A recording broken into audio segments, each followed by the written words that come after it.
수고하셨습니다. 역시 동북교회 찬양대는 언제 들어도 잔잔하면서도 은혜가 있습니다. 오늘 우리 동북교회 이 좋은 행사인데 여러분들의 표정을 보니까 제가 너무 무거워졌어요.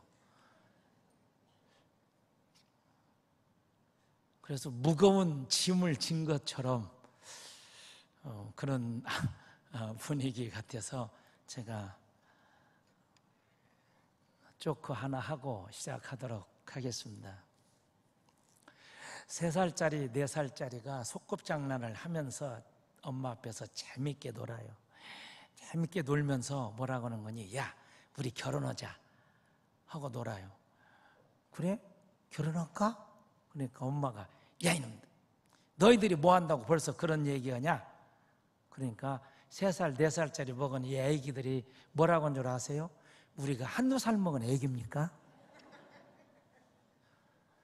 동북교회는 우리 목사님 통해서 워낙 좋은 말씀들을 많이 듣고 교육도 받고 하셔서 뭐 한두 살 먹은 애기도 아니고 제가 어떻게 전달을 해도 목사님에게 못 미치는 건 알고 있습니다. 그러나 3살짜리, 4살짜리가 그저 이렇게 재미있게 노는 것처럼 제가 말씀을 전해드리려고 합니다. 혹시 여러분들이 읽으셨는지 모르겠지만 뇌의 혁명이라고 하는 얇은 책이 있어요. 그거 뭐 2-3시간이면 너무 재미있게 써놔서 쉽게 읽을 수 있는 아주 얇은 책입니다. 일본의 내과 의사가 썼어요. 하루야마 시게오라고 하는 내과 의사인데 교회를 다니는 분은 아니에요. 일본에 기독교인이 많지 않지만 기독교식으로 쓴 건 아니고 뇌의 혁명, 건강에 관한 책입니다. 어떤 분이 저한테 그렇게 권해요. 그래서 딱 사서 읽었어요. 너무 쉽고 재밌어요. 그 내용을 간단히 소개하면 우리가 건강하기 위해서 6가지를 잘하면 된다. 너무 쉬운 거예요. 제가 지금 그 책을 소개하면 아마 여러분들이 너무 평범할 거예요. 그 첫째가 뭐냐면 과로하지 말라. 너무나 피곤하게 살지 말라 하는 거예요. 이렇게 쉬어가며 이 시간에도 교회 안 나오고 이러는 분들이 많잖아요. 낮에는 나왔는데 오후에 가서 이러는 분들 얼마나 애써요. 너무 힘들게 우리처럼 오후에도 와서 찬양하고 이렇게 살면 좋다 하는 거예요. 두 번째는 적당한 수면을 취하라. 잠도 잘 때 자야 돼요. 그죠? 그래서 하나님께서 사랑하는 자에게 잠을 주시는가 봐요. 밤잠 설쳐가며 일하는 것이 건강에 좋은 건 아니다. 그리고 3번째는 식욕을 절제할 줄 알아야 한다. 저도 이제 장로님하고 저희 이제 가끔 식사를 하러 가면 우리 키가 크신 장로님 한 분이 계세요. 그럼 뭐라고 이 얘기하냐면 포만감을 느껴야 한대요. 그래서 제가 그래요. 장로님 포만감이 안 좋대요. 건강이 안 좋대요. 그러면 에이 얼마나 산다고. 그래도 배가 든든해야 좋다는 거예요. 그런데 그 책에 보면 너무 그렇게 계속 과식하는 것은 건강에 좋지 않다 그랬더라고요. 그리고 4번째는 화를 내지 말라. 분노하지 말라. 이게 화도 습관이 되는 것 같아요. 자기의 마음을 잘 다스릴 줄 알아야 한다. 그래서 마인드 컨트롤을 이야기하고 있습니다.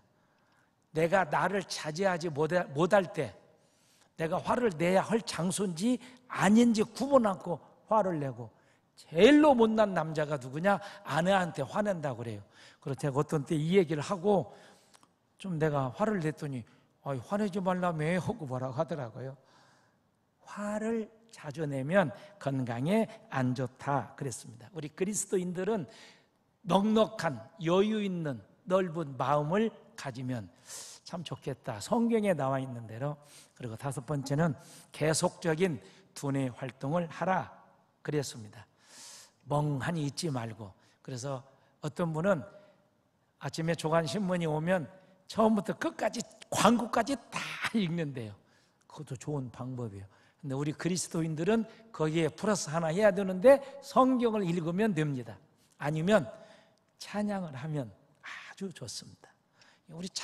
우리한테 꼭 해당되는 것 같아요. 마지막 6번째는 잘하는 대로 적당한 운동을 하라. 그렇게 기록하고 있습니다.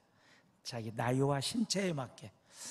저희 교회는 3층 건물인데 저는 엘리베이터를 가끔 내려갈 때는 타는데 올라갈 때는 한 번도 안 타요. 왜냐? 언제 운동하겠어요? 이럴 때 계단이 있는 것 감사합니다. 그래서 우리 교인은 웬만하면 올라올 때는 걸어서 올라오는 것으로 제가 많이 말씀을 드리는데, 이렇게 적당한 운동, 자, 이런 내용으로 딱 기록이 되어져 있고, 이 하루야마시기에 오라고는 이 내과 의사가 강조하는 것이 있습니다. 건강을 지키기 위해서는 이것만 가지고는 안 된다 하는 거예요. 그럼 뭐냐? 마음에 평안이 있어야 한다 그랬어요. 마음의 평안. 그러면 이 마음의 평안을 어떻게 하면 얻을 수 있는가 해서 쓴 책이 2권입니다. 그래서 저도 바로 2권을 사서 읽었어요. 얇아요. 1권, 2권. 혹 지금 서점에 가셔서 한번 읽어보시면 참 많은 도움이 될 것입니다.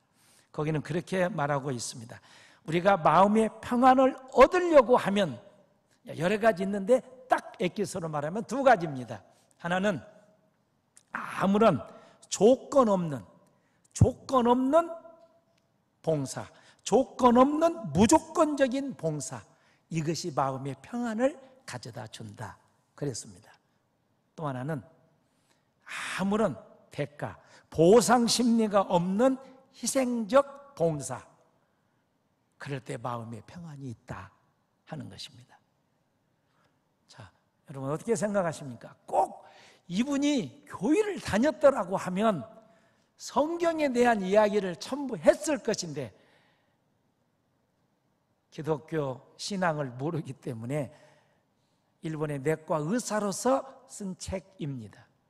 자, 그러면 이분의 말대로 하면 이렇게 희생정신을 가지고 대가를 바라지 않고 이유 없이 선한 의미로 봉사를 하게 되면 엔돌핀은 많이 나오고 몸에 해로운 아드레날린은 나오지 않는다. 그래서 사람이 건강하게 살 수 있다 결론을 맺고 있습니다.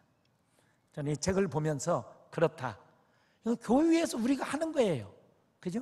교회에서 하는 거예요.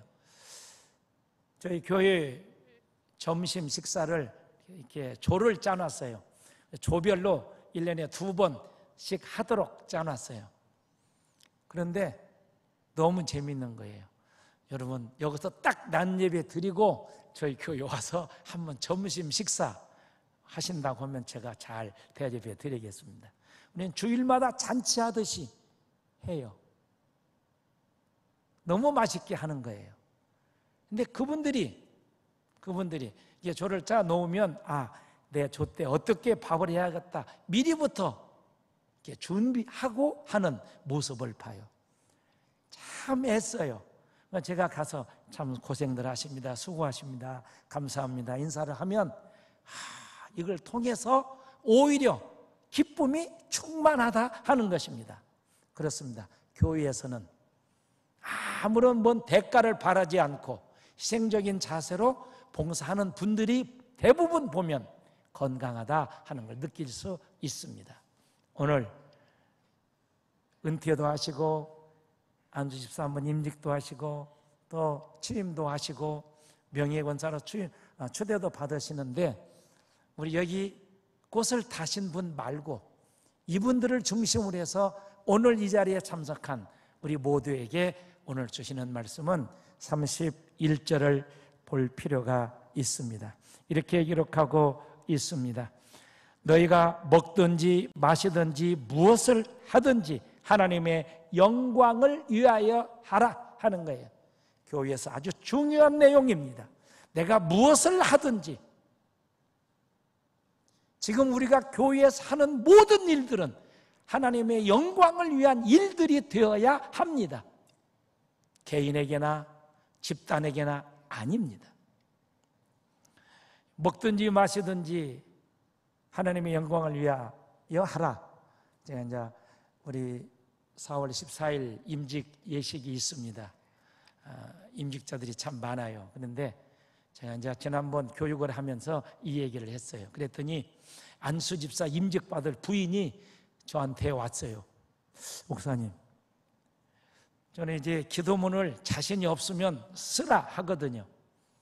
하나님, 내가 이렇게 기도하겠습니다, 쓰라 해요. 그런데 그 부인이 와서 저보고 그래요. 목사님, 한 가지 고민이 있습니다. 왜요? 우리 집사람은 그렇게 기도문을 쓰라고 했더니 술을 한 잔 해야 잘 떠오른다고 하는데 어떻게 해야 됩니까?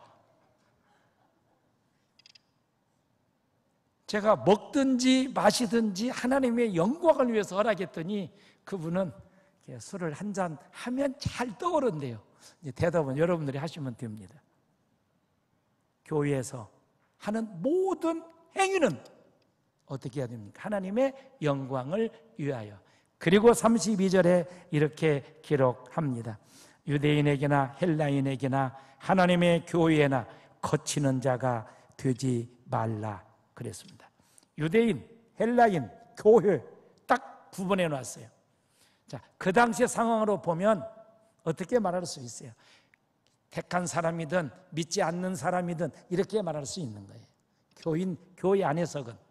그러니까 믿는 사람이든 믿지 않는 사람이든, 그리고 특별히 교회에서 거치는 자가 되지 말라. 지금 여기에 통로가 있어요. 그런데 이 앞에 이 모니터를 통로에 딱 놓으면 걸어가야 하는데 걸려서 넘어져요. 가기가 쉽지 않아요. 이게 거치는 행위다 하는 것입니다. 자, 교회는 하나님의 말씀대로 가면 됩니다. 가는 방향이 있어요. 자, 우리가 서울을 가면 목적지가 서울입니다. 가는 방법은 여러 가지가 있을 수 있어요. 저는 한번 서울에 가는데 익산에서 KTX를 타는데 티켓을 가지고 딱 올라갔는데 제가 앉아야 할 자리 옆에 승복을 입고 스님이 앉아 있어요. 아는 체를 해야 될지 안 해야 될지. 그래서 제가 인사를 했습니다. 그랬더니 그 스님이 그러시냐고 제 옆에 같이 앉아서 얘기하고 가는데 그분이 이런 얘기를 한마디 해요. 교회는 왜 이렇게 시끄럽습니까? 그래. 그래서 불교는 안 시끄럽습니까? 제가 물었어요. 제가 본 게 조계사 그때 난리 날 때 2단 옆차기로 차던데 불교는 안 시끄럽습니까? 그랬더니 그래도 불교는 기독교보다 덜 시끄럽습니다. 그래요. 어떤 의미가 있어요? 하나님의 영광을 위해서 교회에서 신앙생활하는 우리들이 거치는 돌이 되면 안 됩니다. 내가 한마디에 참으면 되는 거예요. 그런데 꼭 말을 하는 분들이 있어요. 내가 조용히 하면 돼요 하는 분들이 있어요. 오늘 이 꽃을 타신 분들 꼭 명심하시고, 봉사는 소리 나게 하는 것보다 소리 안 나게 하는 것이 제일 좋다, 이렇게 말할 수 있습니다. 오늘 기점으로 오늘 참석하신 모든 동북교회 가족 여러분들은 우리 동북교회에 거치는 자가 되지 마시기를 바랍니다. 그리고 33절에 나와 같이 모든 일에 모든 사람을 기쁘게 하여 그랬습니다. 그래서 기쁘게 그러면 나도 좋고 상대방도 좋고, 이걸 우리가 잊지 말아야 합니다. 주님의 몸된 교회를 위하여 우리가 봉사할 때 어떤 보상의 심리나 나를 알아주지 않는다고 그럴 이유가 하나도 없어요. 왜? 하나님의 영광을 위하여 하기 때문에 그렇습니다. 그래서 그렇게 거치는 돌이 되지 않고 하나님의 영광을 위해서 일하게 될 때 모든 일에 모든 사람을 기쁘게 하여 자신의 유익을 구하지 아니하고 많은 사람의 유익을 구하여 그들로 구원을 받게 하라. 나 때문에 구원받는 사람이 늘어나야지, 나 때문에 오히려 구원받아야 할 사람들이 떠난다고 하면 역행하는 것입니다. 이걸 기억하시고 오늘 행사에 참여하시는 분들이나 모든 성도들께서 모든 일을 하나님의 영광을 위하여, 그래서 나의 봉사가 다른 사람들을 기쁘게 해줄 수 있는, 나의 신앙생활이 다른 사람들에게 유익을 줄 수 있는 아름다운 칭찬 듣는 동부교회 가족들이 되시기를 축원합니다. 기도하겠습니다. 하나님 감사합니다. 오직 하나님의 영광을 위하여, 우리가 하나님의 영광을 위하여 일한다 하고 간혹 내 고집이 앞장서거나 내 좁은 마음이 앞장선다고 하면 오히려 하나님의 영광이 가려워질 수가 있을 것입니다. 그러므로 나의 모든 것은 뒤로 하고 오직 하나님의 영광을 위하여 유대인에게도 헬라인에게도 교회에서도 거치는 돌이 아닌 디딤돌이 되는 유익한 성도들로 축복해 주셔서 우리 동북교회 모든 성도들이 하나님의 영광을 위하여 힘있게, 주님 몸된 교회를 위하여 힘있게 봉사하고 칭찬 들을 수 있도록 축복하시고 인도하옵소서. 걸어가신 예수님 이름으로 기도하옵나이다. 아멘.